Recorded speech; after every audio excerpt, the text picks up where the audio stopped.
بسم اللہ الرحمن الرحیم۔ السلام علیکم۔ دبئی حکومت نے اور حکومت نے اعلان کیا ہے، انہوں نے کہا ہے کہ اگر کوئی شخص 50,000 درہم کا اعلان کیا ہے، اگر کسی شخص کو کرونا ہوا اور اس نے جان بوجھ کے چھپانے کی کوشش کی تو پھر اس کو 50,000 درہم کا فوری طور پہ جرمانہ کیا جائے گا۔ اب آپ کو بتاتے ہیں 50,000 درہم پاکستانی کتنے ہوتے ہیں۔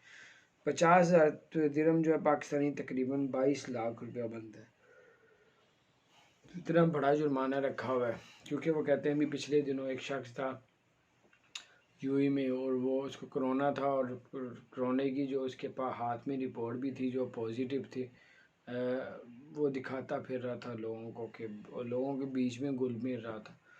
تو یہ کہتے ہیں کہ ایک سے دوسری جگہ پہ بھی ہو جاتا ہے۔ بس انہوں نے کہا جو چھپائے گا کرونا ہوا تو جان بوجھ کے اس کو 50,000 درہم کا جرمانہ کیجیے گا۔ اللہ تعالیٰ آپ سب کو ہم سب کو اپنے حفظ و مان میں رکھے۔ اگر آپ نے ہمارے چینل کو سبسکرائب نہیں کیا ضرور سبسکرائب کر دیں، بیل آئیکن پریس کر دیں تاکہ نئی سی اپڈیٹس آپ تک پہنچیں۔